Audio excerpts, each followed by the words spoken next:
There we are. Okay, welcome to Painting Through the Pandemic. I'm Shauna Sue from Crooked Door Studio. We've been at this, what, 10 and a half months now? 10 months, 10 and a half months? We're just going to keep going until it's safe. Things are getting better as far as vaccination, but it's still going to take a little bit of time. So as long as we're still in the same boat we're all in, where we're trying to stay home and stay safe as much as possible, you'll find me here every Saturday night. So I do want to mention I am recording. So if you get to the point that you get frustrated, something's not going well, you don't have something that you need, don't worry, don't fret. Put your brushes in the water cup, sit back, take a breath. I'm recording this. As soon as the recording is over, I'll post it to the event, the link to Zoom. So you can go in and watch it. And as soon as class is over, you can go back into that link and watch it. And then at some point tomorrow, I'll take that link and load it up to YouTube so you can access it later, even after the Zoom link is gone. Okay? I like to put that reminder out there because some nights it's just not my night either. And art should be fun. It should be relaxing. Might be a little stressful. That's okay. But if it gets frustrating, not worth it. Put your brushes in water cup and step away. It's not worth it to get really frustrated. Okay. So there we go. So first thing I want to do, let's talk about supplies. I have listed out in the chat box on Zoom a list of supplies that you need for the night. So if you don't see them, just scroll up in the chat box. You'll see them there. But I'm going to go through everything. Okay. So don't worry about that. So first thing, make sure you have an apron or a paint shirt on, because we're all painting at home. We're not necessarily painting in a paint safe space. That's okay, Evelyn. I'll list them out. I'm going to go through everything that was in that list. So in a paint safe space, take a look around and make sure you don't have anything that you're super concerned if you happen to get paint on it accidentally. It's really easy when we're painting, especially the way we're going to paint. We're going to cover that background first with big, bold brush strokes, and then we're going to work in and we're going to get more detailed as we go. Well, as we're painting that background, it's really easy to flick your brush off the edge of the canvas, not even know you've done it till later, and find paint flicked across the room somewhere. The paint that I'm using, and if you got paint from me, it's the paint you're using also. It's Blick student grade acrylic paint. It's called Blick Acrylic. It's fabulous because it's student grade, it's inexpensive, it's great to learn with. I can buy it by the bucket. It's acrylic, which means it's water soluble, it's water cleanup. But acrylic paint, when it dries, it essentially turns to plastic. So if you get it in fiber of clothing, in fabric, it's a real bear to get out. If you do, Murphy's oil soap, message me if you have problems. I can help you with that later. That's how I clean my brushes too. Murphy's oil soap is an artist's best friend. I like to mention too that supplies from the studio. I know a lot of you have contacted me to get supplies from the studio. When you request supplies, I give you the paint colors that you need, usually more than enough paint, but the paint colors that you need for the painting that week. So if you ever want different colors, just let me know. I'll pop it in there for you. But you get little 2-ounce containers of paint. When I get the paint out, I'll show you that in a minute. I get out just little bits, just what I think I'm going to need, and then snap the lid back on this. And as long as you get the lid snapped on, this will be good for months, weeks, months anyway, as long as you keep the air out of it and keep it airtight. Okay. Okay. So I have an apron. I have my paint shirt on, right? I have my canvas. So the painting that we're going to do tonight, you can decide, stick with me, Evelyn. You can decide if you're going to go vertical or horizontal, right? This is our inspiration painting. It's not mine. It's just something we found online that we liked. And that's how artists learn, right? We find something we like and we try to replicate it. right? We experiment with brushes and strokes and techniques. So this is our inspiration tonight. I'm going to try and stick as close to this as possible, but if it varies a little bit, that's fine. If my background gets really turquoise, that's fine. It's whatever makes you happy. Canvas. The canvas I'm using is a 16 by 20 stretched, and I'm going to keep my canvas vertical. I think vertical works really well with this inspiration piece. It's going to allow me to have long, tall, skinny trees, that tall lamp post. If you have a different vision, go with that. Excuse me, go with that. You could flip your painting sideways. You could use your canvas sideways if you want. If you have a spot that will accommodate a nice landscape painting, it's entirely up to you. But I'm going to stay vertical. I think that's what I want to do tonight. So I have a 16 by 20 stretched canvas. And I say stretched because it's stretched, it's wrapped around, and it's stapled on the back. Decide now, because we're going to paint that background. We're going to paint the whole background and then work in on it. As you paint that background, decide now if you're going to paint your edges.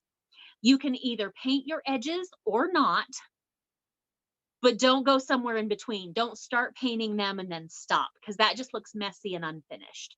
Okay, so decide now if you're going to paint them. I think it looks nice if the edges are painted. And when I say edges, I mean all the way up around that wrapped edge. I think it looks nice when they're painted, because then you don't have to frame it. You don't have to do anything else with it. It's done. When you're done, it's done. Okay. But one way or the other, not in between. Either paint them or don't. So I have paint shirt, I have apron, I have my canvas. Let's talk about what I have over here to the side. I have a cup of water. I like to use a heavy cup. I'm less likely to knock it over. So an old coffee cup is lovely. I'm using a mason jar. It's halfway full with cool or cold water, never warm or hot. You want to make sure this is cool or cold. If the water is warm or hot, it does something funny to the paint. It dries the paint on the brushes, makes it weird. So cool or cold. I have over here I have some paper towels to blot my brushes off on. I have for brushes tonight, I have a big fat background brush. Yours might be a filbert like this that's a little rounded. Yours might be flat, right? Just your biggest brush that you have. I have a medium brush. Again, yours might be flat. Yours might be filbert. Just some kind of a medium brush. And then a pointy brush. He doesn't look very pointy, but when I get him in the water cup, he will be. So with those three brushes, I'm going to accomplish this painting. Now, when I'm not using my brushes, they're going to live in my water cup. So I'm going to go ahead and take them, dump them in my water cup, and leave them there. That's a good reminder that when I'm done with the brush, it goes back in there with his friends. I'll wash them all out in clean, soapy water at the end of the night. But for now, that's where they're going to stay so they don't get dried out with little bits of paint in them. Something else I have on my in my supplies over here, you may not have it, and that's okay, but I keep a paint pen in my paint supplies because I am really bad at signing my name with a brush. So I keep a paint pen to sign my paintings with. You can sign with a brush though, that's up to you, but this is what I prefer. And then let's see, paint. Okay, let's talk about paint. So those little containers that I have,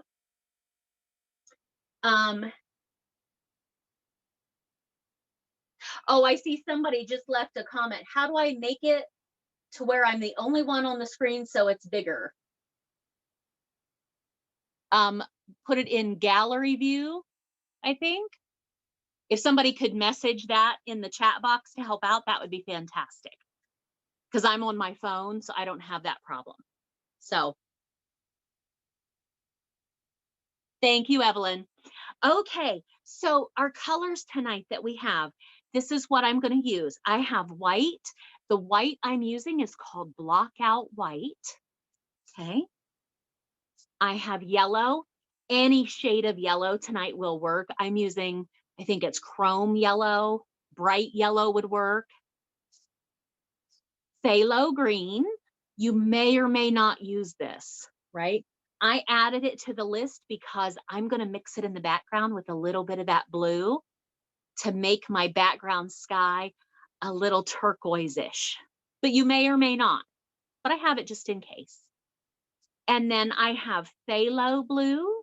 I'm using phthalo blue because it's really dark. It's going to help me achieve that really dark night sky. And then I have black, Mars black. So those are the 5 colors that I have on my plate. Okay. And then my inspiration painting. Let's take a look at this picture. I always like to give you a roadmap so you know the direction that I'm going to go with this. Because if I were taking this class, that's something I would want.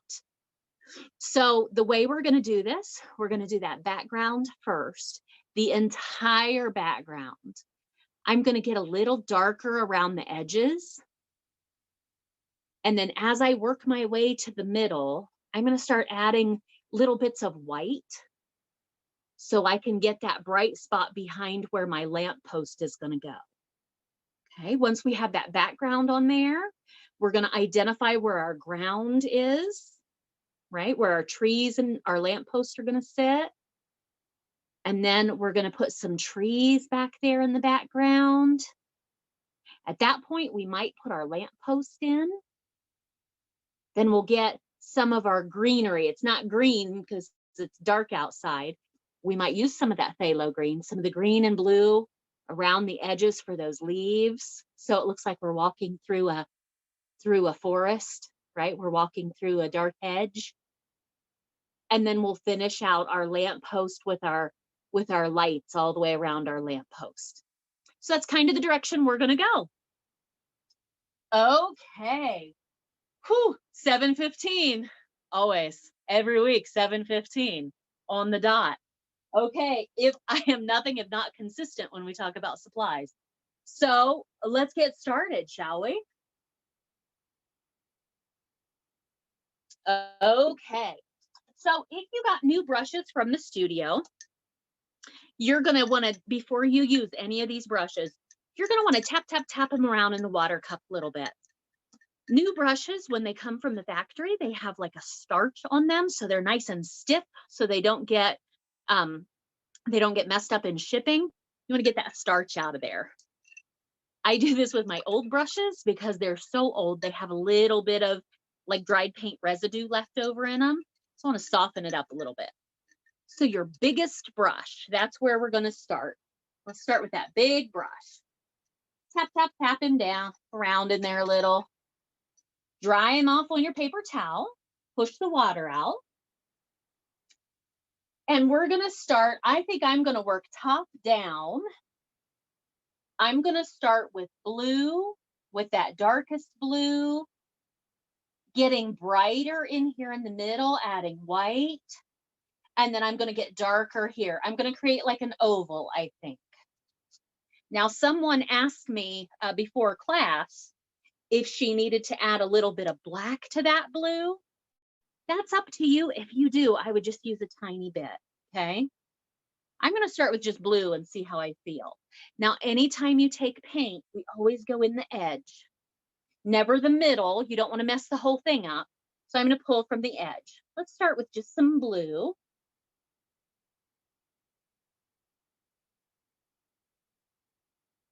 And this is the point where you decide if you're going to paint your edges. I think I'm going to, and because I want it dark and I'm going to work my way lighter here in the middle, I'm going to go ahead and paint all those edges that dark blue. I'm just going to go ahead and get that done real quick.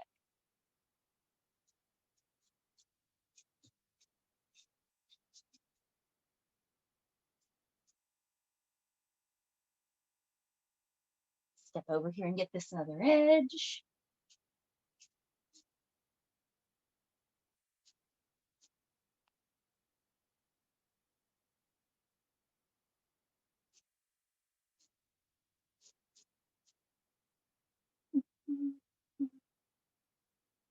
Okay, there we go.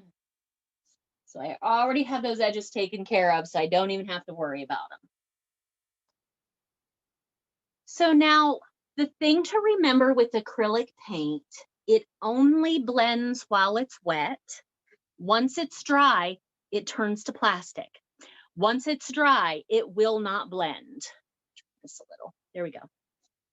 So if you want to get a blend, you have to work it while it's wet. So if I'm putting blue up here and I feel like, oh, it's not quite dark enough. What if I wanted to get it darker? I could add a little bit of black. I'm going to do that while that's wet. So with blue on my brush, this is up to you. This is optional. I'm just showing you just a little bit, because that black will take over real fast. There we go.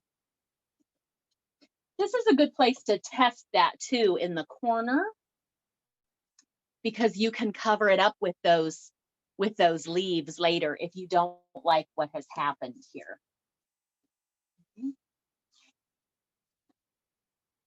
Okay.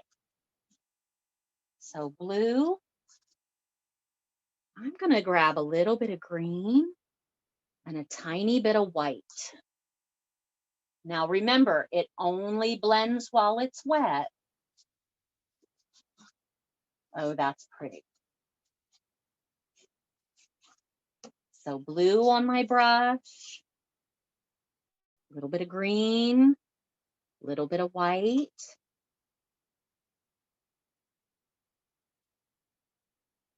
And do you see how I'm working back up into the old section and coming back down into the new? I know people get really nervous. They don't want to, once they have something painted, they don't want to go back to it. You have to blend. Otherwise, you wind up with stripes of color. So let's do that again. Take some blue, green, which you may or may not use, and white. I can start here in the new section. And then I'm going to go up into that old section, picking up that old paint, and then coming back down into the new section. That's how we blend. Now I said I wanted to get lighter in here in the middle. Take some blue, some green, and a little more white. Start here in this new section. And look, if I don't go up, I have a stripe. So I'm going to work up into that old paint, picking it up while it's still wet, and coming back down into the new section. That's fun. We love acrylic paint because it blends while it's wet, but then it dries pretty quickly so you can move on and paint on top of it.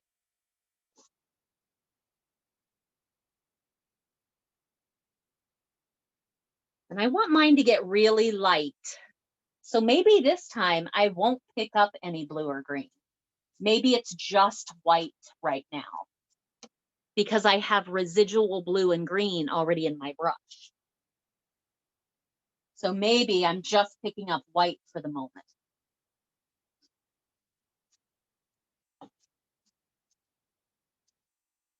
If you're not getting as light as you want, you might need to not clean your brush out, but wipe the excess paint off on your paper towel.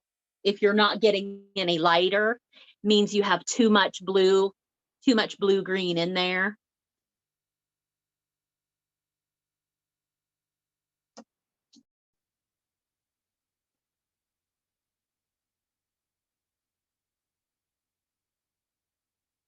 I love backgrounds.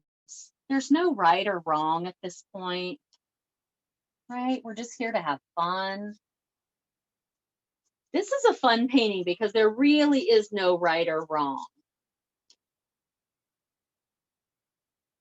I always like to talk about paintings and think, there's usually that one thing that makes the painting what it should be. Like if you're, last week we're painting the raccoon in the tree, that one thing you had to get right, had to get those eyes right, right? You could do really anything else you wanted in that whole painting, but as long as you got those eyes right, the whole painting was good.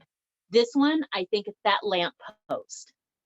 We can do anything else we want in here, as long as we get that one final thing, that lamp post right. Okay. So I think I'm gonna stay with my white. Our goal is to cover this whole canvas. So I'm gonna use a little more white, and then as I get down in here, I'm gonna get a little darker again. I'm gonna stop using white.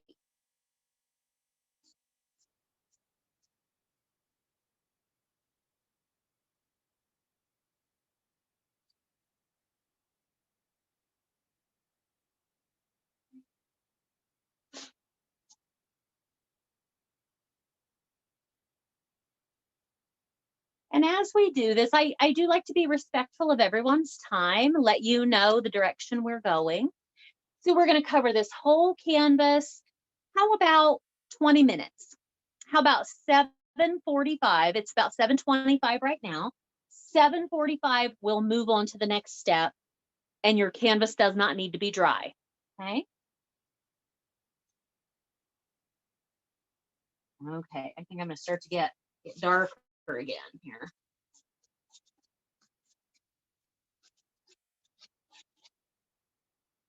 Ooh, that blue and green is powerful.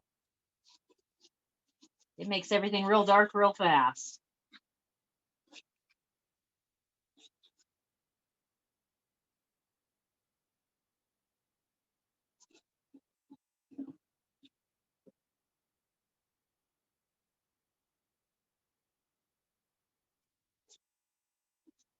Remember, keep blending, right? We don't want stripes in there. So I'm going to go up into the old, back down into the new. Blending is always like 2 steps. What is it? 2 steps forward, 1 step back. It would be 2 steps back, 1 step forward. 2 steps back, 1 step forward. The gradual process.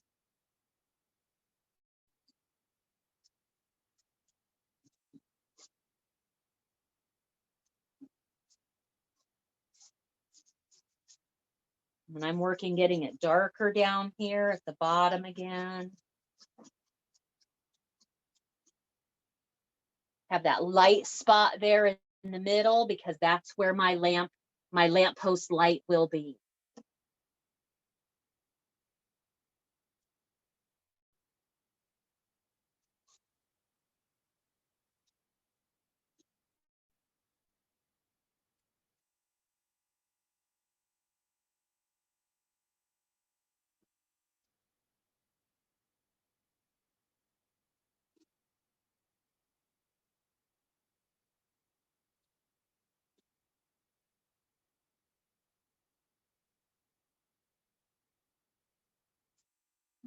Hey, making sure you got your edges covered.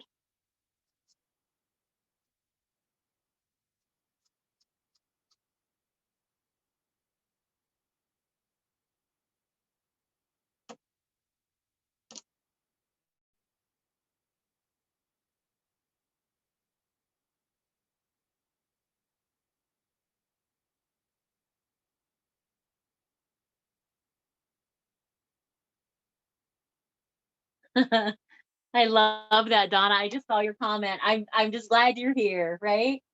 Taking a break from the world, even though you're not painting tonight, just hanging out with us. I love that. I had one of my friends tell me that's what she does. She never gets to paint with us on Saturday night, but she'll go back during the day when she's cleaning house or doing dishes and put my YouTube videos on just to hear the ridiculous, silly things I say. Which, speaking of ridiculous and silly, okay, so my chickens, right? You guys know, about my chickens, right? If you haven't been here before, you'll learn about my chickens. So they have started laying. They're freeloaders in the winter. Chickens don't lay very many eggs in the wintertime, and it has to do with the days getting really short. So you can supplement light and do all kinds of things, but we don't do that. But now, since we've gotten into January and our days are getting longer again, they've started laying again. And I'm so happy because they were getting to be freeloaders. They were getting ready to go to the stew pot. I would never eat my chickens, but I was threatening them. It was getting close because I'm like, I'm feeding you ladies. You're not doing a thing. So I went out today and there were 6 new eggs, and we had been getting like 1 egg every other day. So, oh, Brianna, you have 19 of them. I have 27. So I would be interested to know what kind of chickens you have. I have an entire assortment. I got the ones that were pretty, so they're not even necessarily good layers, but they're so much fun. And they lay all different colors of eggs. They're a hoot. Okay, really quickly, I have my whole canvas covered. I'm going to take this brush, dump it in the water cup, leave it there. Okay, and then about 15 minutes, we'll move on, about 7:45. Again, not worried about any of this being dry. We'll move on if it's still a little wet. It's actually okay if it's a little wet. It'll help things blend a little. So Brianna, you'll have to let me know what kind of chickens you have. So my chicken story, we live in the country. I wanted chickens for a long, long time. And I had a friend that had a flock of chickens, and they wanted to be able to travel. They're retired and they wanted to be able to travel. And they live out in the middle of nowhere in Logan County? No, Logan, like down in Hocking Hills. And they didn't want to have to search for a chicken tender. They didn't want to have to search for a chicken keeper to come in and babysit their chickens while they were on vacation. So she offered us her flock, and all of her girls were 3, 4 years old, which is middle age for chickens. So we took her flock, she gave us her flock, and knowing that if they passed away in transition or they didn't make it, it was okay because they already had 4 good years of life with her, right? So it was a good learning. It was a good learning experience. So we have them, and then this past spring we started adding more chickens. So I don't even know what kinds we have. We have some Buckeyes. My husband wanted Buckeyes, so we have 6 Buckeyes. We have some Green Queens. Plymouth Rock, Sussex. Oh, I think you have all the ones I don't have. What do I have? Let me go through them. Phyllis is a buff lace Polish, so she has that fun feather cap. We have Buckeyes. George is a King George Coronation Sussex. He's our rooster. Betty is a Green Queen. She's our other rooster. We have 2 roosters. Who else do we have? Copper Moran. Gladys is a Copper Moran. Oh, we have an Easter egger. Can't remember what else we have. I don't remember what the Dixie chicks are. I think they might be light Sussex. But anyway, they're so much fun. I love them. They make me happy. And I didn't realize when you get chicks. No, no, a rooster. Okay, so no, a rooster can't be a female. But we didn't realize when you get chicks from the hatchery, you can tell them you want all females, but there's always like 10% of the chicks you get will be male. It's just something that happens. They do their best to sex them, but there's always that 10% chance. Oh, do you love your Easter eggers? I love my Easter eggers. We have 1 Easter egger left. We lost one. We lost Mr. T, but we still have De Niro. And De Niro lays these gorgeous, De Niro's an olive egger. But we do have 4 Easter eggers. Thelma, Louise, Cash, and Granny Boswell. We have 4 Easter eggers. So anyway, no, a rooster's a boy. We got our chicks in the spring. Not, oh,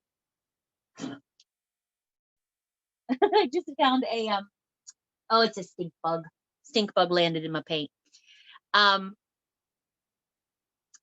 So when we got our chicks, we wound up with we got 24 chicks and we wound up with 2 roosters. Oh, you'll have to share with me a picture of your girl named Phyllis.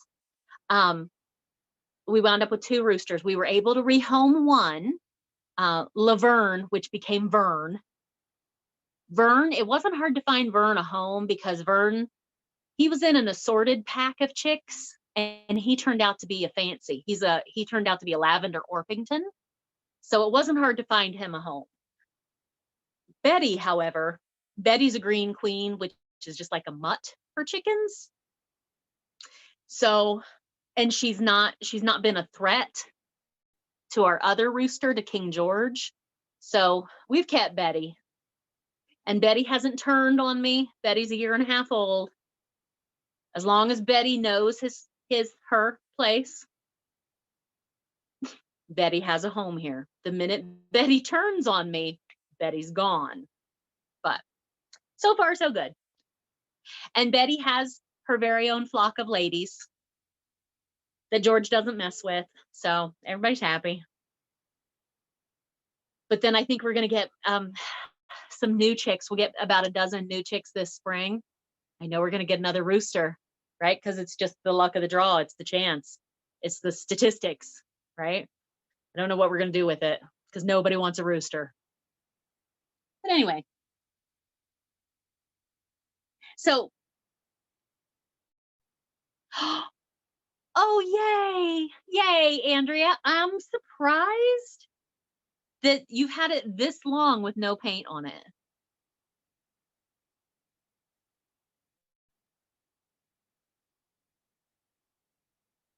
I was gonna say I have paint all over my apron, but my apron's 5 years old. That's impressive that you have not gotten paint on your apron up to this point. Oh, because you haven't been wearing it. You gotta wear it. If it gets nasty, we'll get you another one.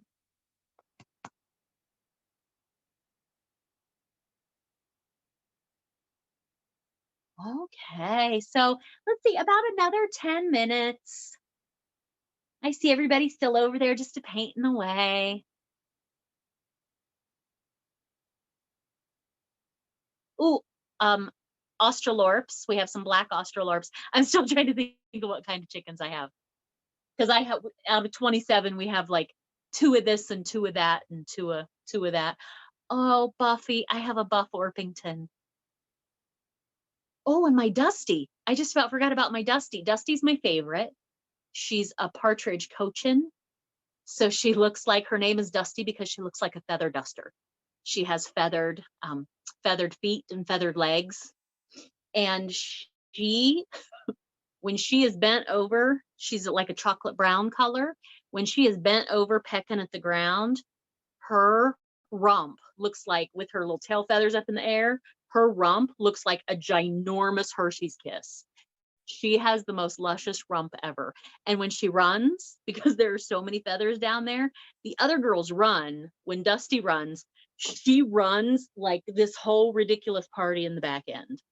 So anyway, she's fun.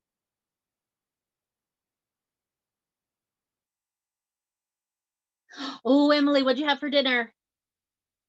I just looked over and saw you. What was for dinner tonight?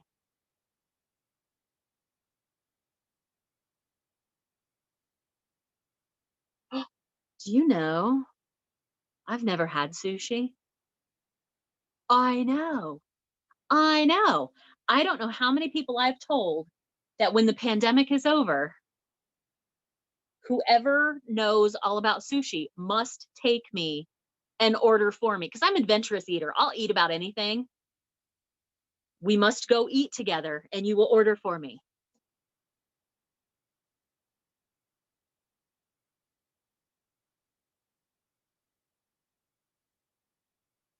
Oh, Heather, I love that. That somebody's painted there before. I love that. Since we can't really go. Really? Really? Kroger's. Hmm. No, I think sushi's one of those things I would want to go out to eat with someone. Really? Good to know. Good to know. Now, I would still have somebody go with me and order for me. I think we've probably talked about this before, but pre-pandemic, I love to go out to eat with people. And then when it's time to order, just look at the person beside me and go, make a good decision and have them order for me. Oh, I don't know what we're having for dinner tonight. I think tonight is surprise supper, which means my husband just brings something random home, which is always pretty entertaining.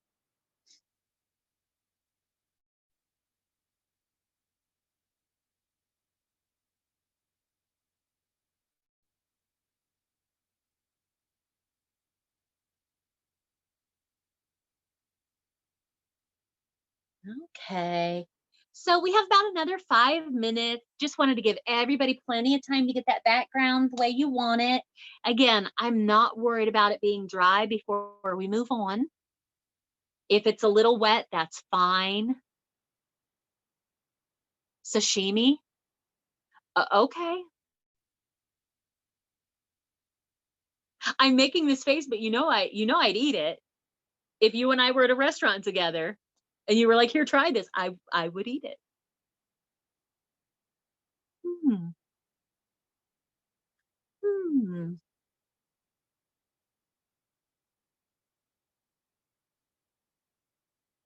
Now I'm ready for dinner. I have to tell you and your mom too. I have your sign. The secret ingredient is butter. I have it because I live in a tiny home. You know that, right? So my kitchen where I'm at right now is essentially my living room, which is right there. And my spot where I sit is right there. And my butter sign is right above my spot. You can't see it, but it's right up there.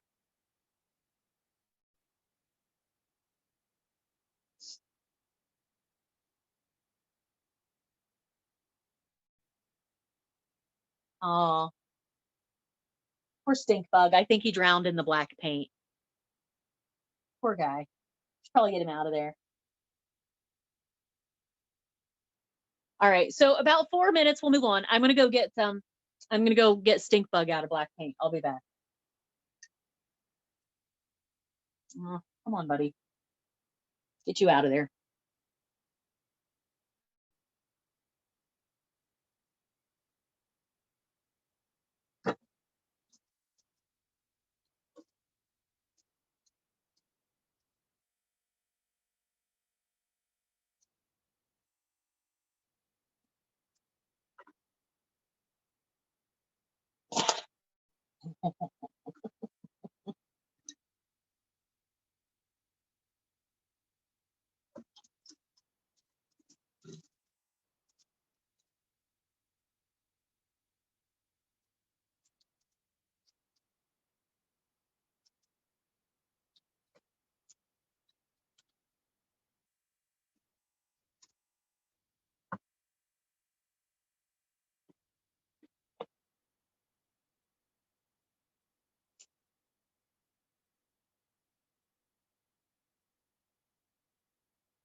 So we have about 3 minutes left. I was just looking over at the screen. It's the romper room portion of the evening.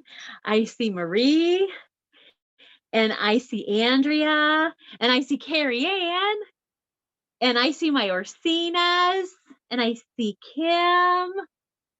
Oh, my people. So glad you guys are here tonight. Breathing, just relaxing a little.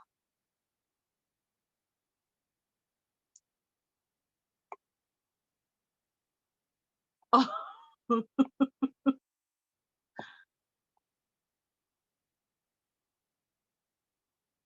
Okay, so somebody just sent me a picture of a duck that looks like my Phyllis. So my Phyllis, my chicken, she looks like Phyllis Diller. That's why she got the name. She has this big blonde, ridiculous crest that's so big you can't see her eyes. Somebody just sent me a picture of a duck that looks the same way. And I don't think I've ever seen a duck that looks like that. It's kind of spectacular.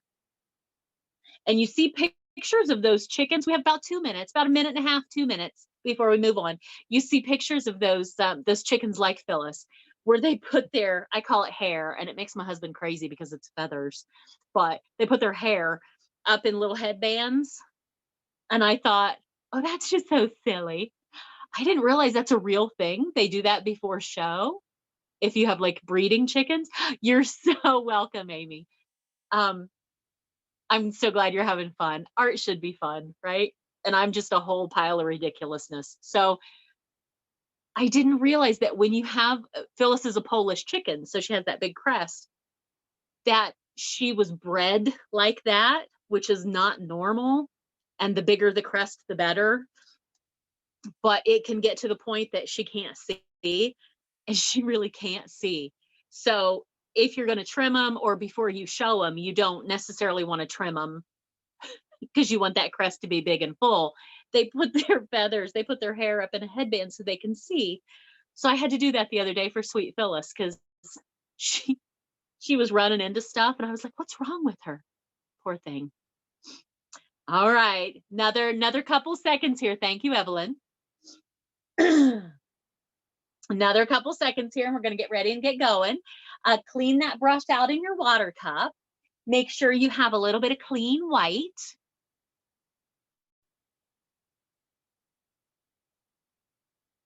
So with all that dark paint in your brush, the best way to clean it out, oh, there's a 7:45 bell. The best way to clean it out, hello, Susan, thanks for joining us, is to tap, tap, tap in the bottom of the cup. Not aggressively, but if you tap, tap, tap in the bottom of the cup, that helps knock the paint out. Okay, so I'm going to tap, tap, tap in the bottom of the cup and dry it off on my paper towel. A little bit of color in there is okay. As long as it's not still coming out really dark blue, you're fine. So let's take a look at our inspiration painting, and let's go ahead and identify where the ground is going to be. So I think for me, the ground is going to be about 4 fingers from the bottom, and it doesn't necessarily have to be straight. This one is kind of at a down angle. It can be straight if you want it to be, up to you. But let's start with some white. And again, it's okay if this is a little wet. That'll just help blend that white a little bit. And I think I'm going to make my ground about, 4 fat fingers, maybe finger plus thumb. I'm going to start up here about where my thumb is, and maybe come down ever so gently. Maybe bring it down to 4 fingers on that side. So big brush with white, with some clean white. And I'm going to do, I don't want it to be a straight line. I'm going to do like some scribbly brush strokes. Very broken, very, very scribbly. Again, working my way down. Okay.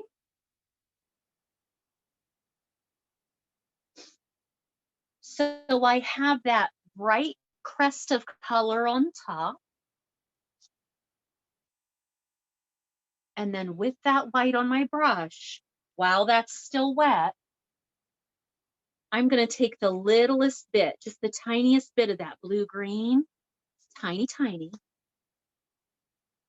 and I'm going to ease that a little bit on the bottom. Still kind of messy, but it's a little bit darker on the bottom, and you're keeping that bright crest of white on top.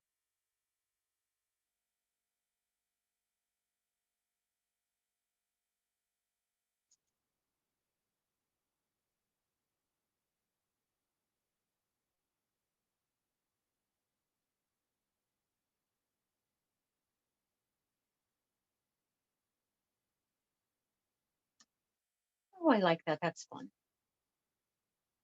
I feel like I want another little bright crust of white right here.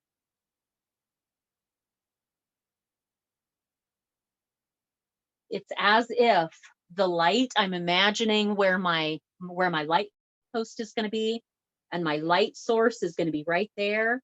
It's like that light source is shining off the top of that snow, making it nice and bright there right on top. And then as we work our way down the canvas, it's going to fade a little bit away.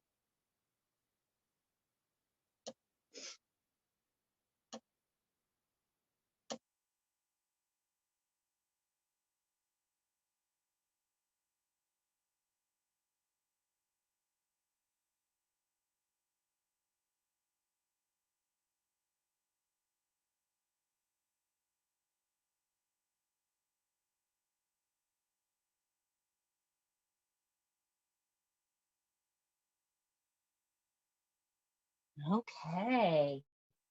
Oh, I like that. I think I'm going to go ahead and wipe my brush out and take some of that dark color, just blue and green. And I might get a couple little dark shushes down in here in the bottom. Again, it's nothing specific. It's just making it a little more interesting down there. And by keeping this dark around those corners, it's going to help lead your eye into that. Somebody said this looks like Narnia.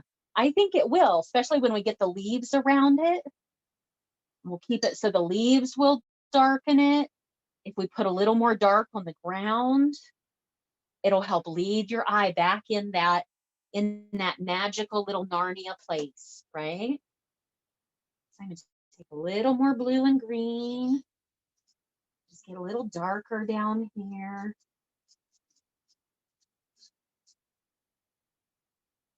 Just adding a little texture down there. I can get close and show you my brush strokes to show you it's really very messy down there.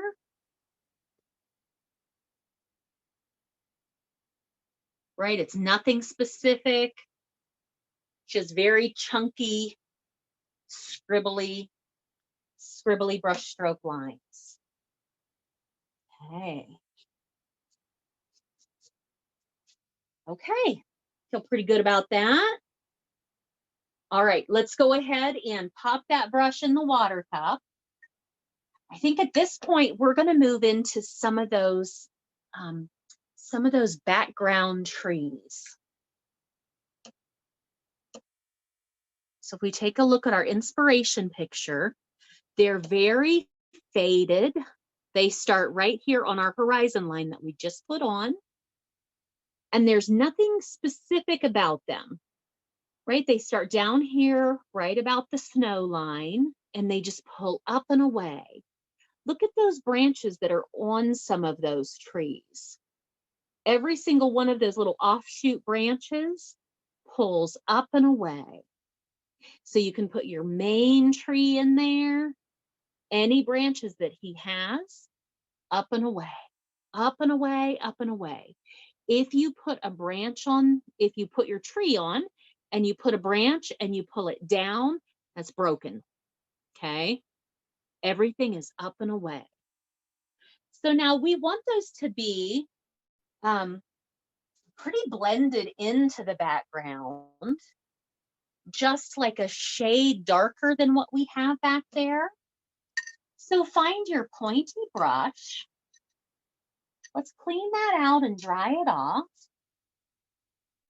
And I think what I'm going to do, if I water this paint down a tiny, tiny bit, it's going to help it flow easier across the canvas.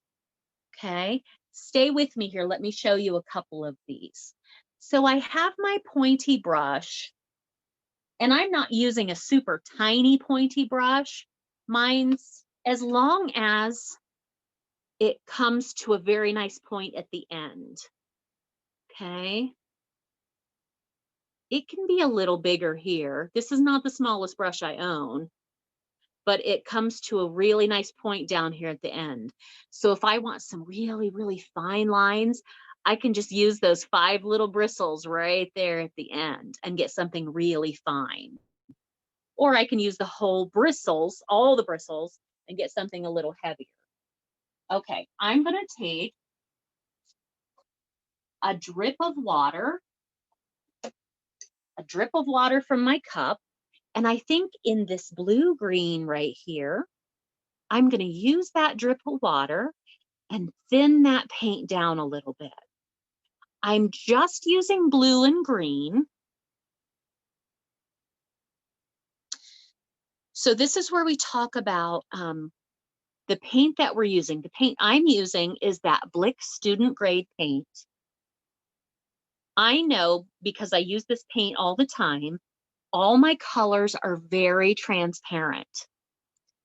The only way to get something really solid is to add either black or block out white.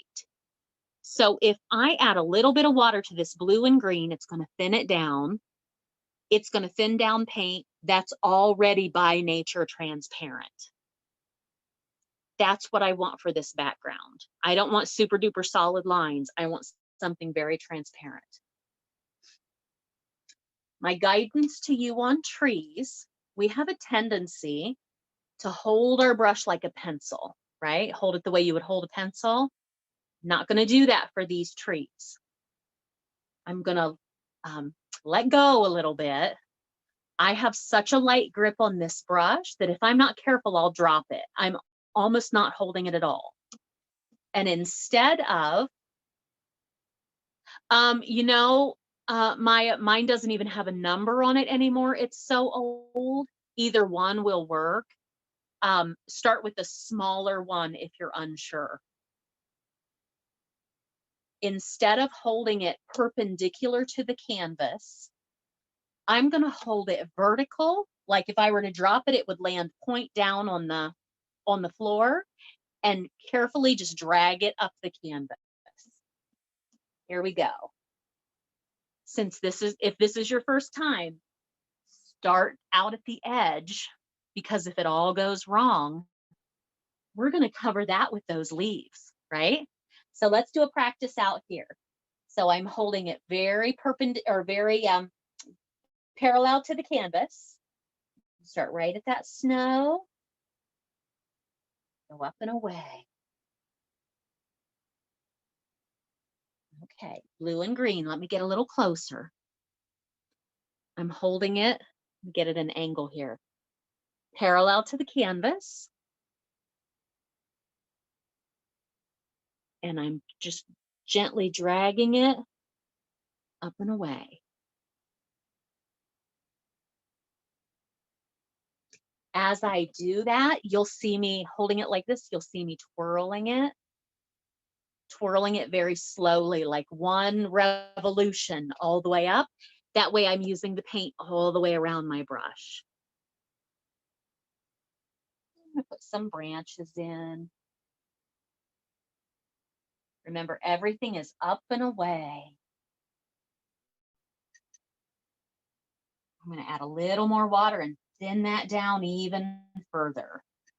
I want some of these to be really transparent.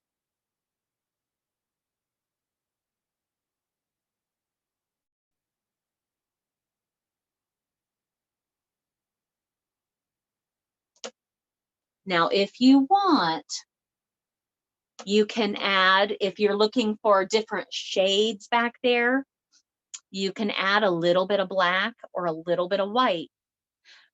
But remember, the black and white is very solid. The black and white is very opaque. It's not see-through. It's not transparent. So it's going to make, if you add black or white, if you add white, yes, it's going to lighten your trees, but it's going to make them more solid. So if I wanted to make mine lighter, I would grab some more water and a tiny, tiny bit of white. And you're going to have to add a lot of water to thin it down, because that white by nature is very solid.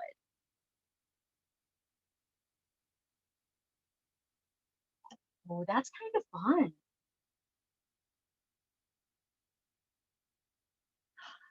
Those are lighter than I intended, but I kind of like it. That kind of adds to the mystical quality of my painting back there. So let's keep going. Let's get a bunch of trees on there. These guys are all in the background. Just keep putting trees and branches.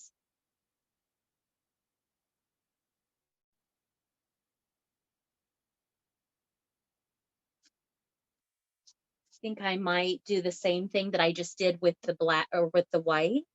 I might add a tiny, tiny, tiny bit of black. Ooh, more water. Make it very transparent. And I'm getting this lovely blue, green, gray color. Let's see what that, I'm unsure, so I'm going to start out here at the edge. Oh, I like that. Fun gray.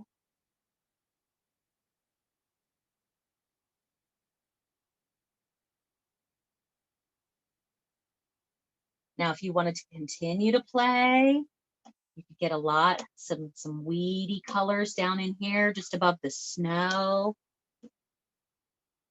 This is all just adding texture in there.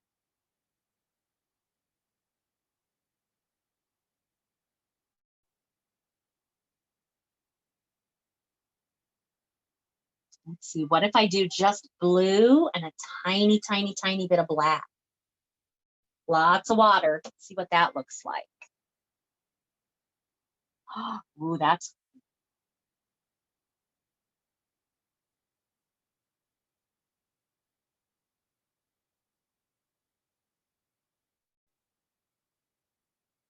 I think I might almost be done. Now, a couple of those trees, if you look at the original, a couple of them start down like maybe a finger width down into the snow, about a half an inch or so down into the snow. It's up to you. You can do that if you want. Kind of like where mine's at right now, though. I don't know that I'm going to. You can make some of those trees a little bigger. Like this guy, he might want to be a little bit bigger, a little more defined.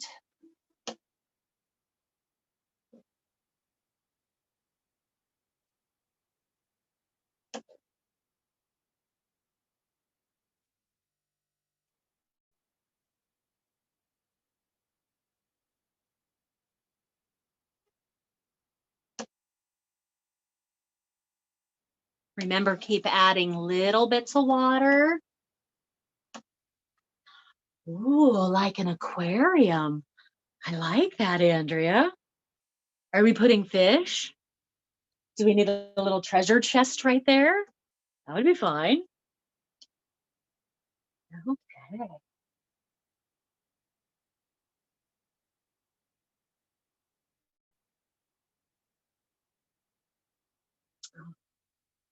I like that.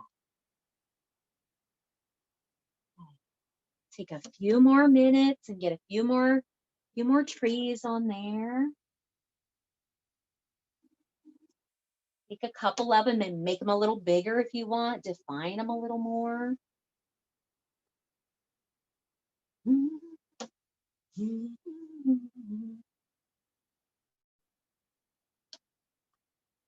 And I'm thinking now about where I want my lamp post. Don't think I want it right in the middle. I want to push it off to the side a little. I think it's going to wind up right here. So I feel like I might need another couple branches there to fill that space in. Always mapping it out, trying to figure out which direction I'm going to go here. That's what we do as artists, right? We always think about the next step.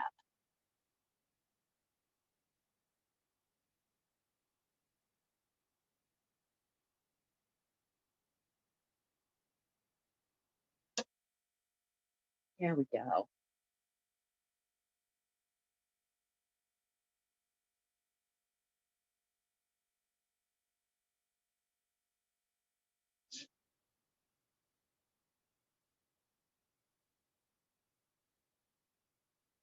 I feel like this is a point, since my Orsinas are here tonight, I feel like this is a point that I need to remind everybody to breathe, right? It's going to be what it's going to be. We're just going to let it happen. It's all good.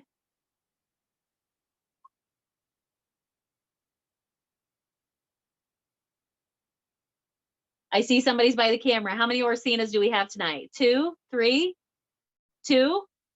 Oh, ooh, we got 3 tonight. Nice.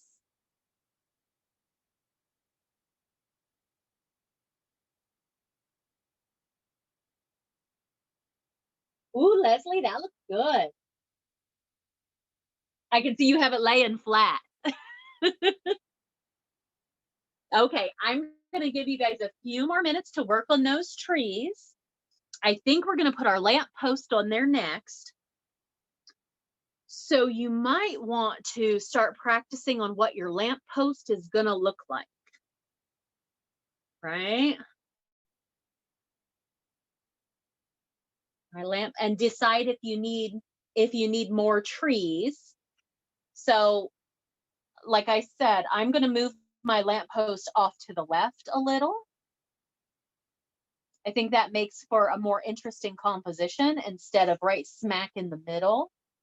I'm going to move him to the left a little bit. So he's going to wind up right here. He's going to sit down about, maybe about 2 fingers-ish down into the snow. That's where the base is going to sit. And he's going to be nice and tall and skinny. And the top is going to wind up here. If I split my canvas in half, the top has to be well above that. What if we split our canvas into quarters? So if that's half, that's 3/4. 3/4 is about where the top of it is going to wind up. Okay. And I think we're going to do the lamp post next to give that black time to dry before we put the yellow in it. So we'll do the black of the lamp post. Then we'll do all those leaves around the edges. And then we'll go back and we'll finish with the yellow light in the lamp post and the yellow lights all the way around. Okay.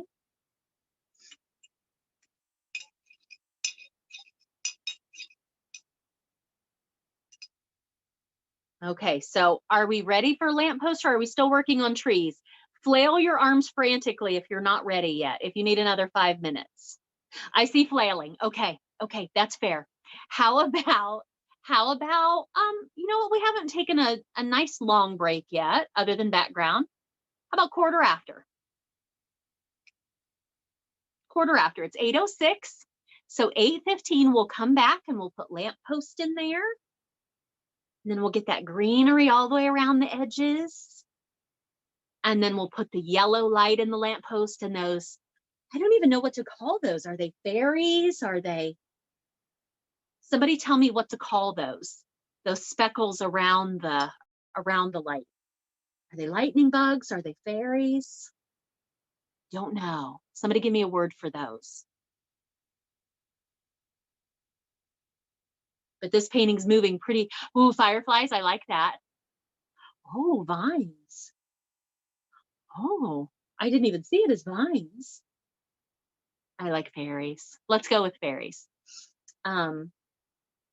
Okay, so quarter after. So if you're ready to move on, take a breather. Go get a snack. Run to the potty. Get a beverage. Snow fairies. That's good. I like that. Snow fairies.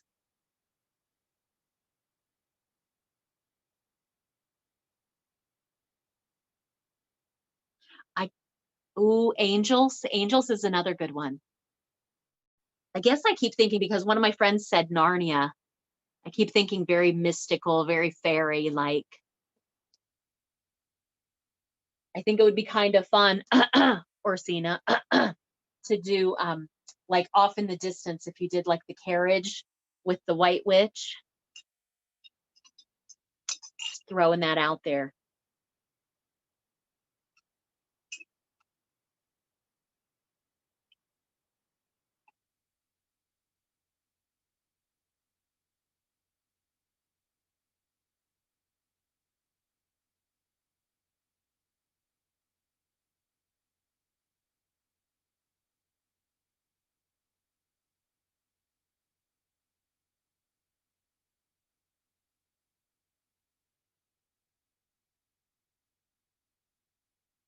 That's funny, Andrea. I would think sushi in Maui would be, even if it is grocery store sushi, that would be safe sushi. Oh, okay. It's not the scorpion that made me go, oh, I would totally try that. It's buffet. I wouldn't. mm, I wouldn't be anywhere near a buffet. I wouldn't eat a buffet pre-pandemic. I certainly wouldn't eat one now. Not a buffet girl. And I'm almost not a Chipotle girl anymore, because if I see one more dude, and it's dudes, I've not seen a lady do it, although I'm sure they do. If I see one more dude reach over the visor to point at something, exactly, Emily. Yeah, if I see one more dude reach over that visor at Chipotle to point at what he wants, like, man, that glass visor is there for a reason, buddy. Anywho, all right, about 5-6 minutes, about quarter after, we'll move on. Conveyor belt sushi, that's fun. I say it's fun because it's Maui. I don't know how I would feel about conveyor belt sushi in Central Ohio. I don't know how I feel about seafood in Ohio. And I love seafood, but not in Ohio.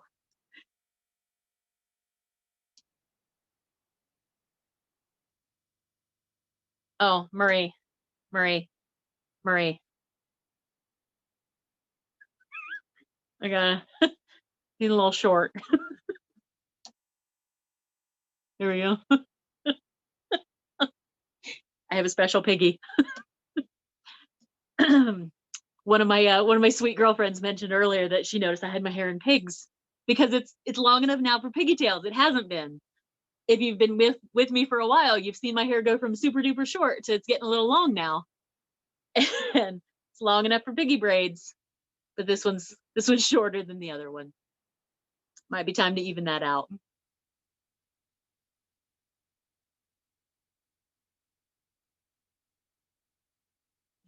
Okay.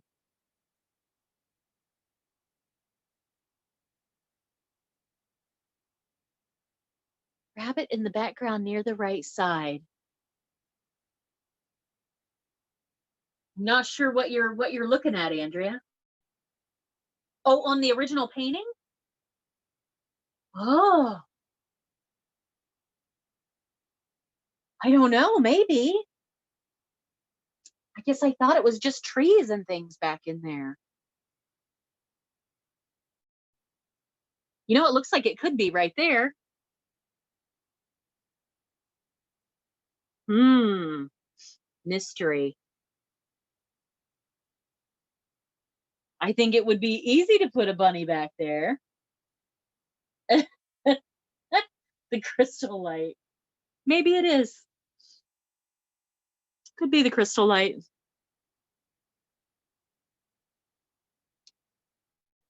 Which, by the way, Andrea, thank you for the pumpkins. I told Phyllis about them. She's super excited.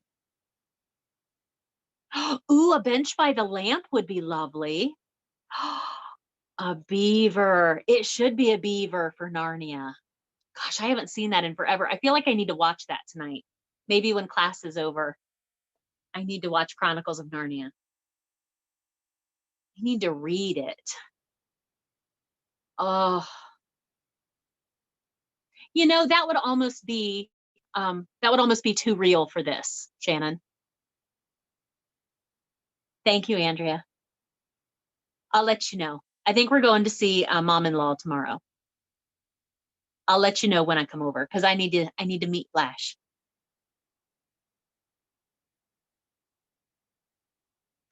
Okay, about another 2 minutes. Just giving everybody plenty of time to do those trees. If you're not ready to move on in 2 minutes, it's okay. Remember, we're recording this. As soon as we're done, as soon as I stop the record button at the end of the night tonight, it takes I don't know, 3 or 4 minutes, and I get a recording from Zoom.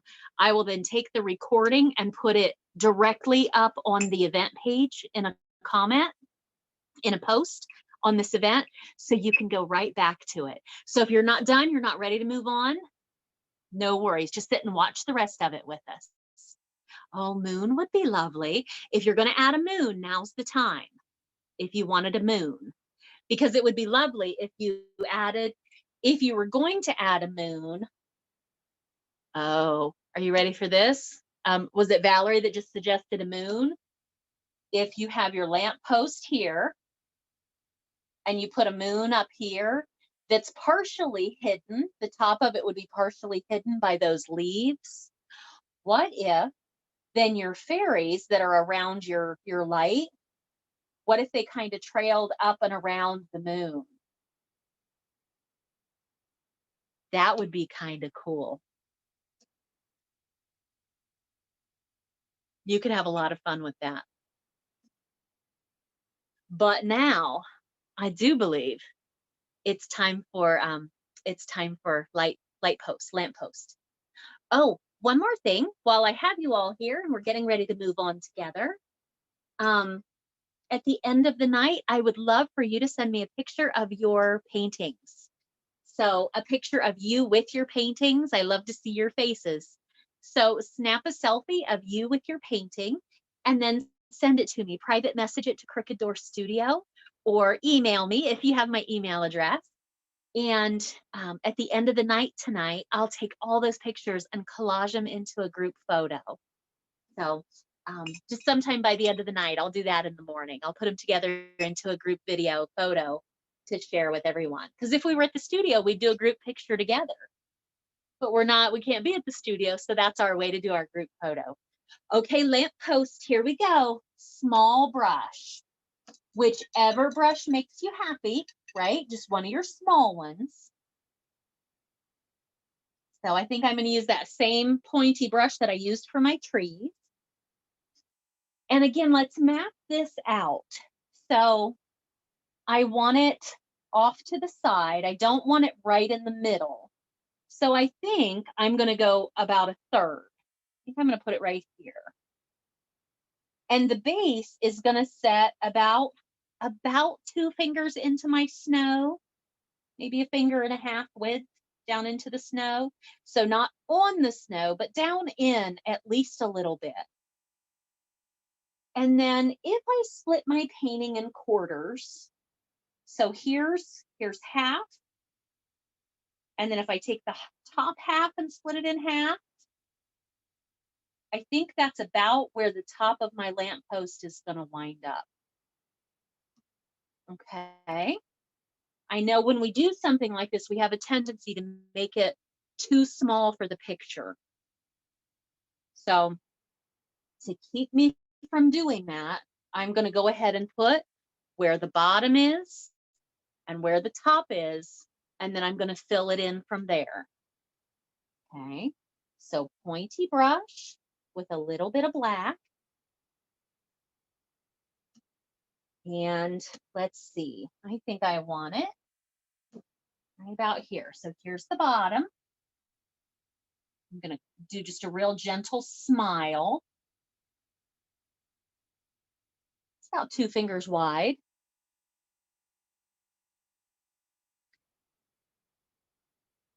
And straight up from there, I'm going to find that top quarter. And that's going to be the top knot on my lamp. So I'm going to have to stand in front so I can get this straight. My apologies.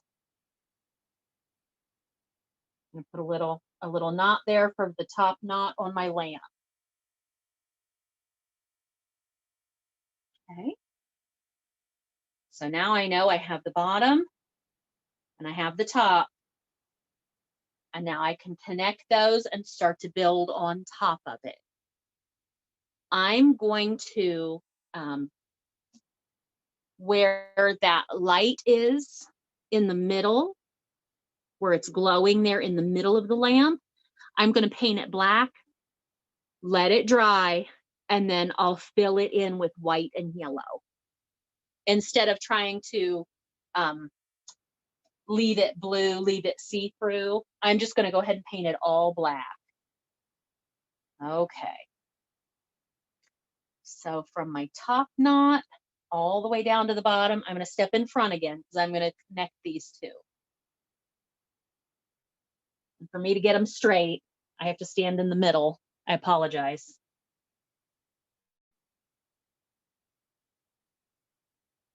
Okay. Here we go. So now that gives me something to build off of. So now what does your lamppost look like? He's got a little cap.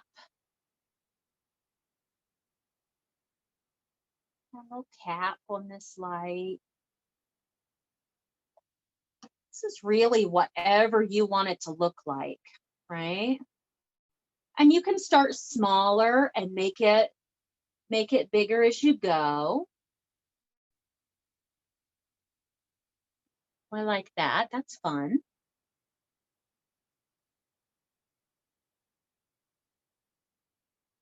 Make the center post a little heavier. A little more formidable here.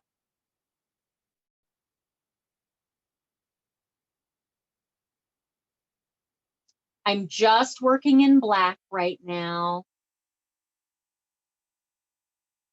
I might do highlights and things here in a minute, but just black for the moment.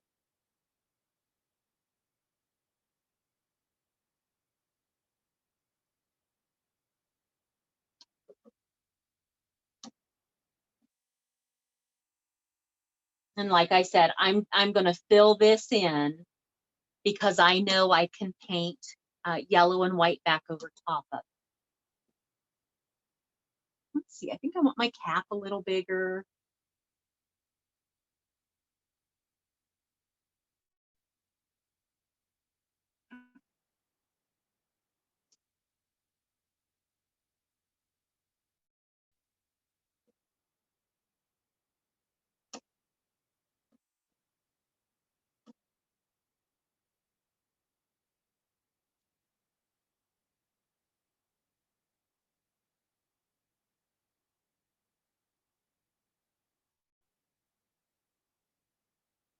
All the way down to the bottom here. Go ahead and fill this in. Again, because I'll paint the yellow and white over top of it.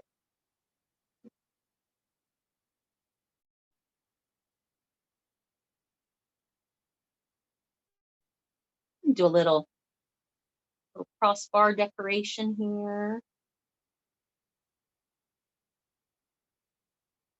This can be as ornate as you want or not. You need a formidable base here to hold it up though. Fill my base in.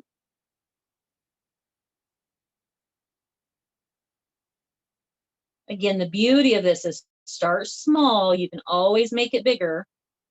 But once you have this great big ginormous light on there, it's kind of hard to go back.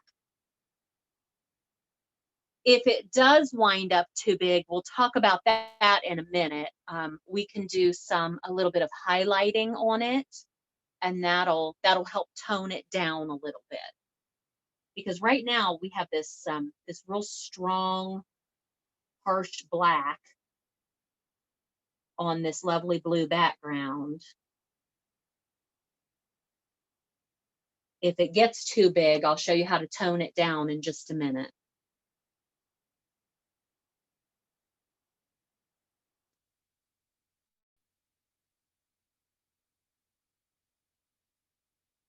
A little top knot on my light right there.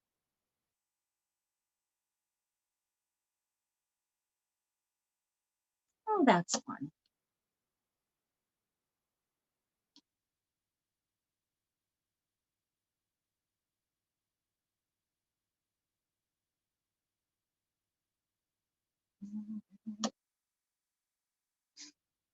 Okay.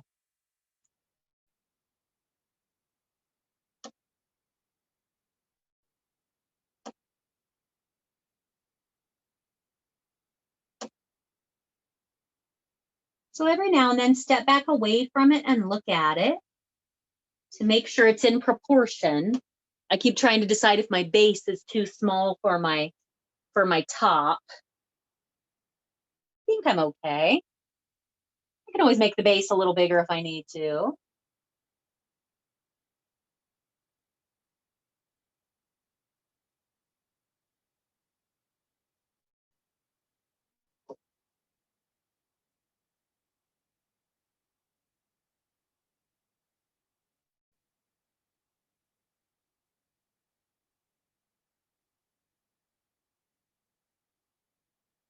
There we go. Okay. I'm going to find a smaller brush real quick, and we'll talk about some highlights on that lamp post to make it a little more interesting. But I'm going to get a smaller brush. I'm going to get one of my really tiny ones.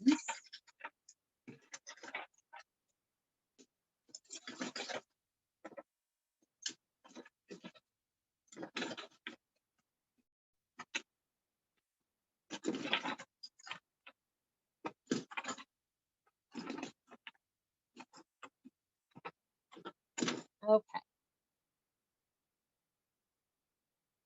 Okay. So I went and got a tiny brush. This guy has like maybe five or six bristles there. He's really little. So while that black is wet, I can take some of this white, some of this dirty white that has a little bit of blue, a little bit of gray, a little bit of green, some of that dirty white. I'm going to get up nice and close because I'm going to pick the light side. I'm going to pick a side and make it light. So I'm going to call, I think my right side will be my light side. So with that little bit of color, that little bit of gray, I can start making little detail marks here. This is fun because if you don't like what's happening, you just black it back over, right? Now, if you feel that your lamppost got too fat too fast, you can take a little bit of this gray color because that's essentially what we have in the background. And for example, you can come down this side and you're staying on that black, but by coming down that side and providing a highlight, you're making that lamp post thinner. You're making it less black. You're making it, you're just easing it a little bit. I don't know of another way to say that, but it's not this big harsh black line anymore.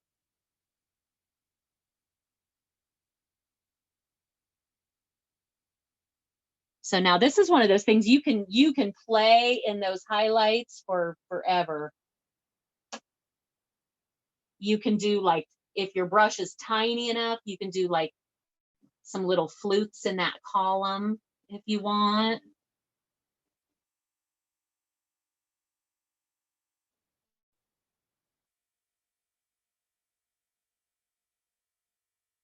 Again, if you don't like it, black it back over, go again.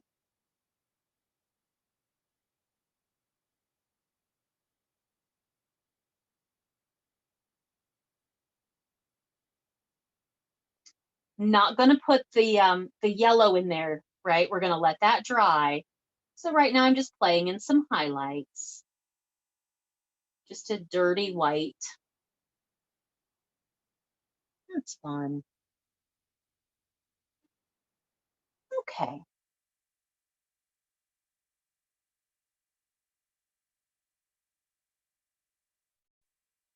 And then something that's not in the painting, but I think is missing, I want to do a little shadow underneath this lamppost. I feel like it's kind of floating a little bit. So if I have put highlights on the right side, that means my light source is coming from the right. That means it would cast a shadow to the left. Again, this is not in the original. You don't have to do this if you don't want, but I feel like it's missing. I felt that from the time I looked at this painting. I'm going to take a little bit of, I have a medium brush with just a little bit of this blue green. I'm going to start there and see how that makes me feel. And I'm going to go right underneath this post. And then I'm going to do little side to side. My brush strokes are going to stay parallel to the bottom.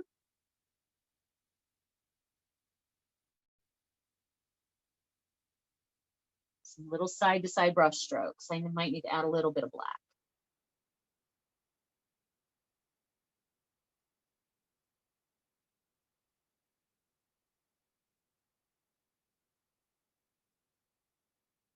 I felt like that was missing. There we go. By putting that little bit of dark underneath that lamp post, it sets it down for me. It doesn't make it look like it's just been popped on there floating. Okay. Whew. That was fun. Okay. So I've got my lamp post on there. We're going to let that guy dry. I've done a little bit of highlighting. I did that little shading at the bottom because I thought it needed it.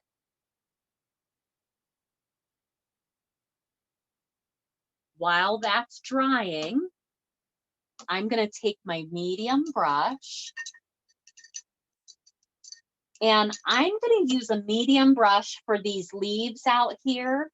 I'm going to use a medium brush that has it's seen a lot of love. It's been through some things.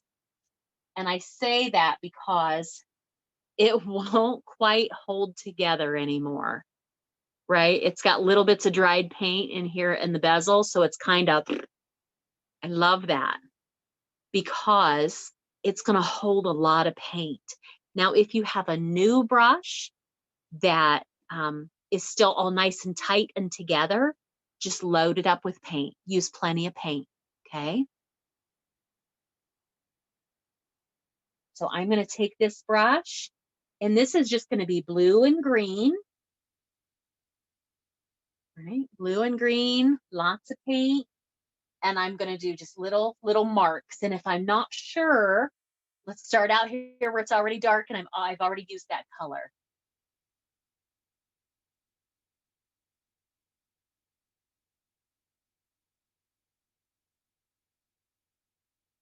The concentration is heavier, and then it's going to get less dense as we move in. Okay, blue and green.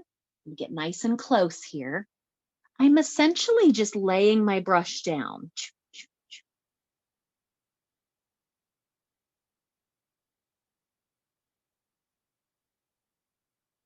It's more than a polka dot, but it's not quite a swoosh.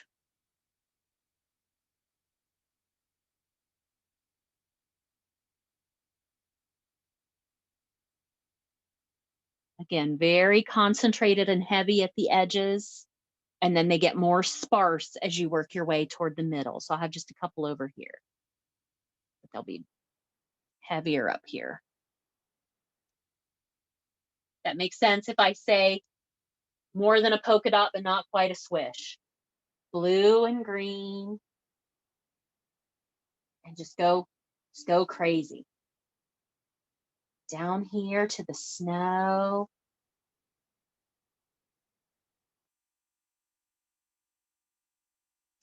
All the way up this side. And every time I pick up paint, I'll pick up blue and then green, and then maybe next time I'll pick up green and then blue. So that's giving me these really cool shades of blue and green, different turquoisey colors in there.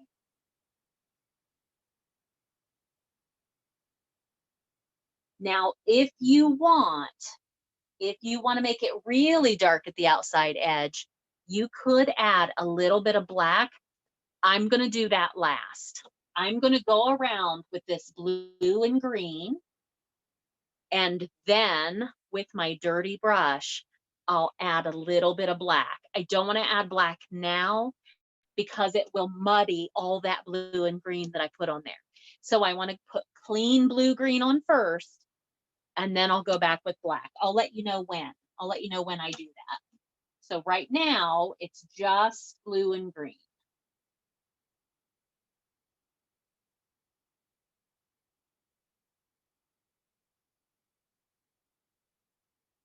And these are very messy little brush strokes. There's a lot of paint.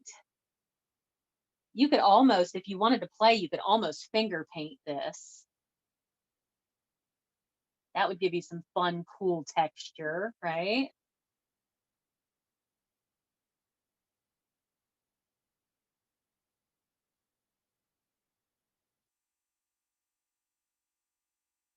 I think the challenge with this part of the painting is staying messy and not forming rows of polka dot, right? So you really got to let yourself go here.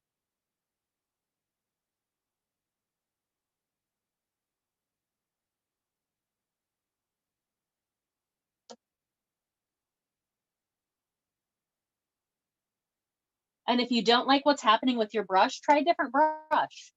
Try a big brush. Try a smaller brush.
Okay, so I have my blue green all the way around there.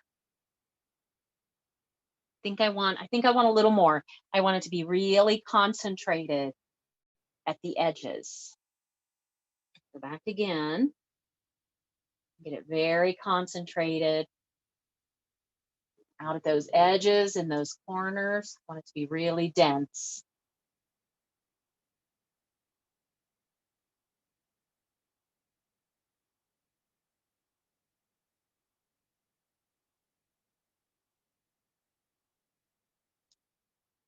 Okay.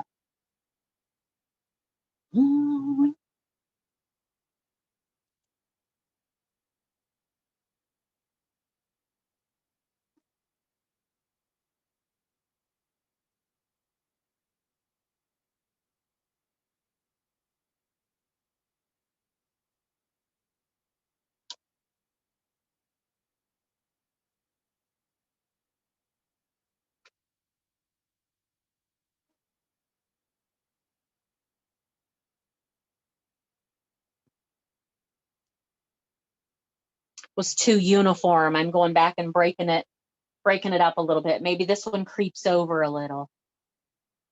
Maybe I have a spot here that creeps over a little bit. Here we go. Okay.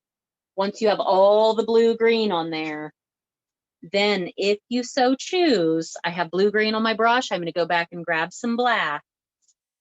And this black I'm going to use just sparingly, but out here at the far edges and up in these corners, just to really, really darken that at the edges. Sparingly.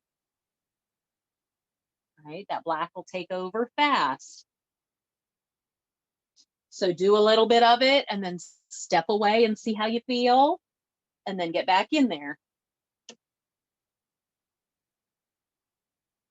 This is why we're adding this black at the end after we've already done the blue and green, because it'll take over.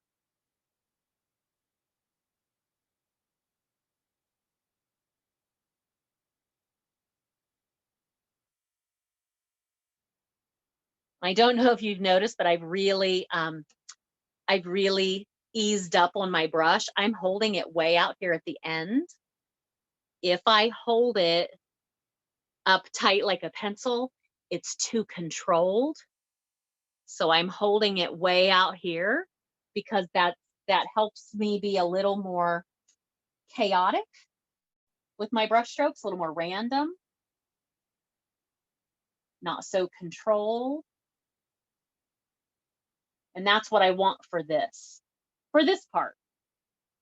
Boy, when I was working on that lamppost, I was choked way down on that brush. But for this part, I want it to be really, really free, very messy.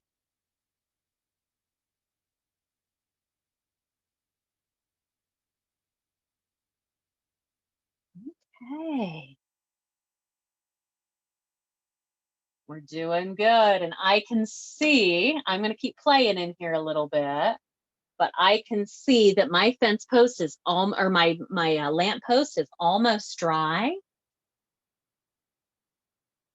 How about 5 minutes and we'll finish this up.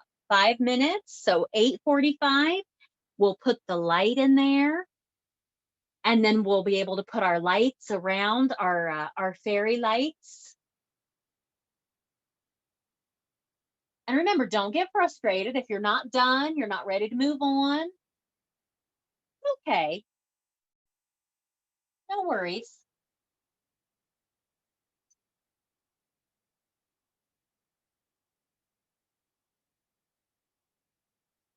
You're in your own home, you're in your own space. You can finish this at your own pace. All you have to do is just watch how I'm going to finish it, and then you can refer to the video if you need to. I think I should stop with that black before I lose all my blue green.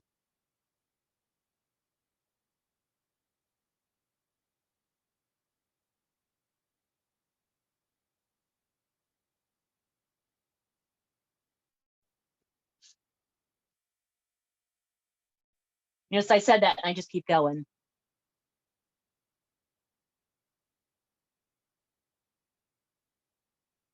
I love this. I have so much paint. It's going to take a while for this to dry, but I have this really cool texture up here, especially in these corners, because there's so much paint there, like ridges of paint. There we go. Okay. Another four-ish minutes.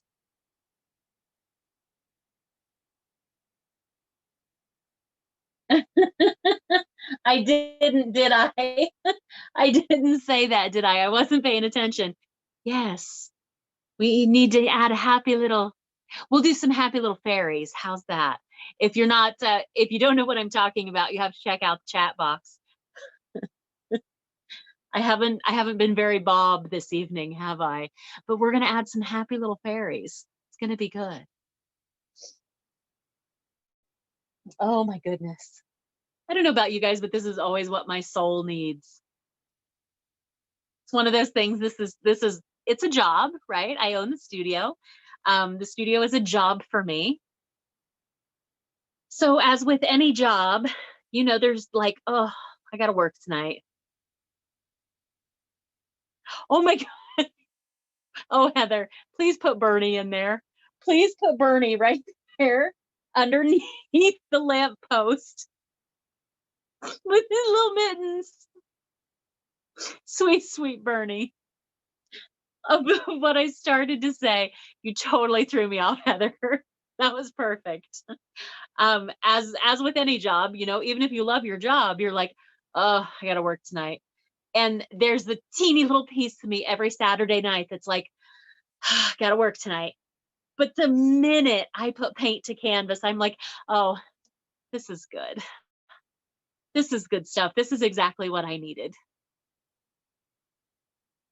Oh, so I thank you guys for that. I thank you for joining me week after week, just coming and hanging and playing. I really kind of want Bernie there now. And he would have glitter mittens, right? Bernie would definitely have glitter mittens. Little silver zigzags on his mittens. Oh, sweet Bernie. And so I know you guys have all seen the memes, but have you seen the one that's Uncle Joe looking out the window? I have mittens too. So good. The biggest day of that man's life, and now all anybody can talk about is Bernie and his mittens. Oh, Uncle Joe upstaged by mittens. Oh, a snowman would be fun. You could totally add a snowman. The beauty of this is you can do whatever you want.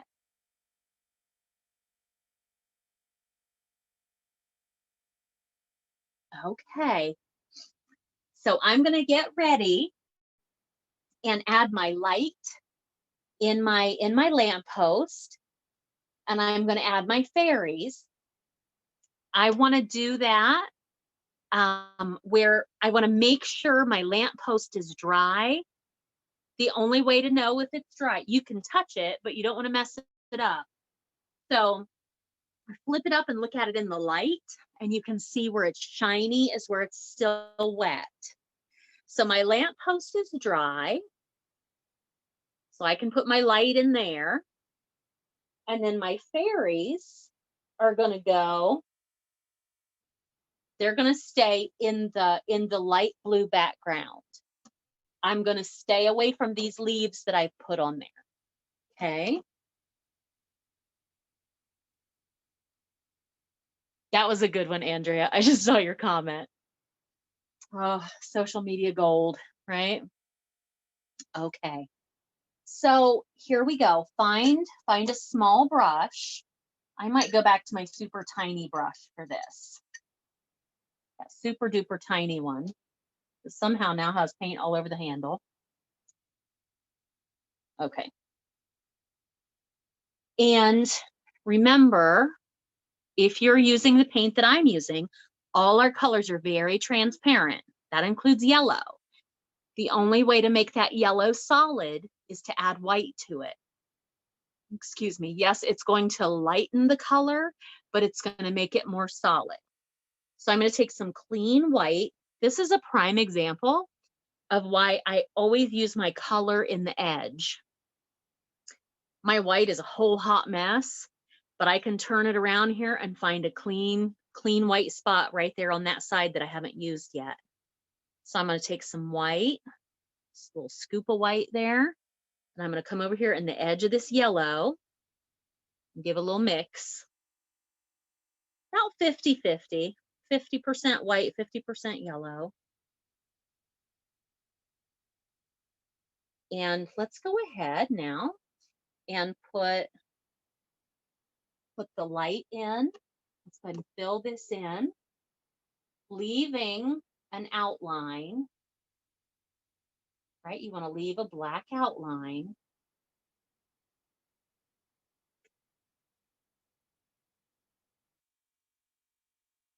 Okay.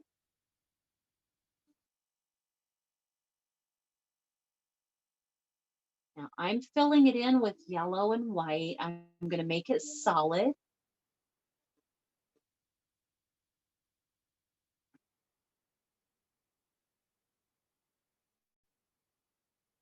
Once it's solid, I'm going to take a little more white, wipe my brush off, and I'm going to take clean white. And I'm going to do like a white flame, maybe. So I have this bright spot right down here at the bottom. And it's going to blend with that yellow, and that's okay. But it's giving me that nice bright spot right down there at the bottom. And that makes it a little more interesting than just a plain yellow square. If you had red or orange, you could play with that. You could play with getting a flame in there if you wanted. But I'm okay with just getting a little bit of white down there at the bottom so it looks like a flame glowing. Okay. And I'm going to mix a little more yellow and white. I'm going to give myself a little puddle of yellow and white for my fairies. I want enough to be able to dip my brush in. So I want like the size of a pea, like a vegetable pea. It's about the size of a little puddle I want there of yellow and white.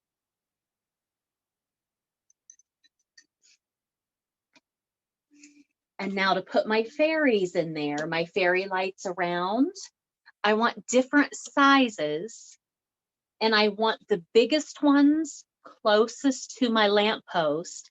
And then as I work my way out from my lamppost, they're going to get smaller. Okay. To make those nice little round fairies, I'm going to use the other end of my brush.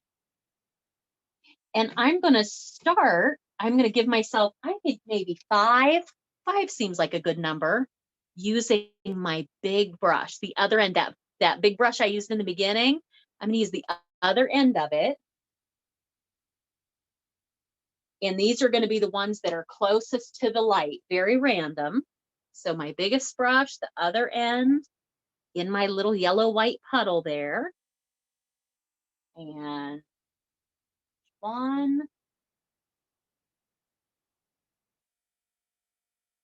2. The trick with this is going to be to stay random, right? 3.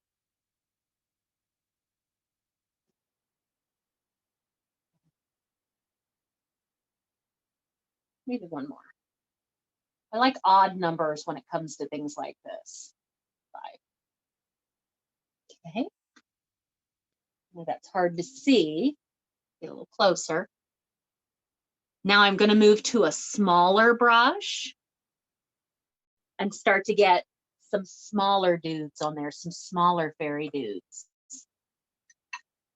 You could use 3 different brushes. What if you go to your medium brush next and then your small brush? Now, you don't have to use the end of your brush if you don't want, but this helps me get nice little dots instead of little swish marks.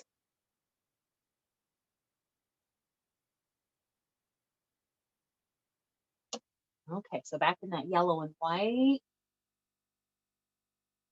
And when I do this, the first one is bigger, and then the others, 3, 4, get smaller. So remember, you're going to stay bigger close to your lamp, and then they're going to get smaller as you trail out. So let me get close. So I'm going to do 1 here close to my lamp, and then 2, 3, 4, and 5. They're smaller as we head out. So I think what I'm going to do yellow and white, and then I might go in and intermingle just some white ones. I'm not going to do just yellow, because just yellow, you'll be able to see the blue through it and it'll look green. But I do think I'm going to add some that are just white. I think that would be fun.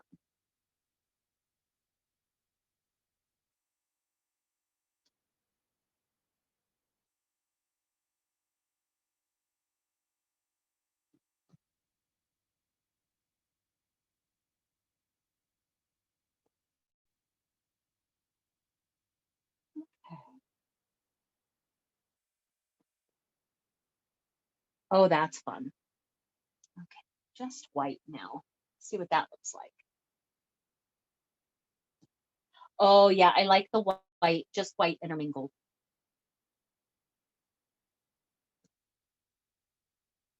It's a little more interesting than just yellow.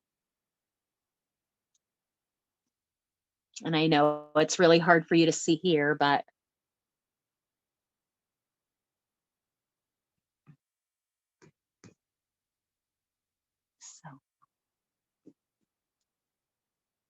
so we're coming to the end of our time here tonight.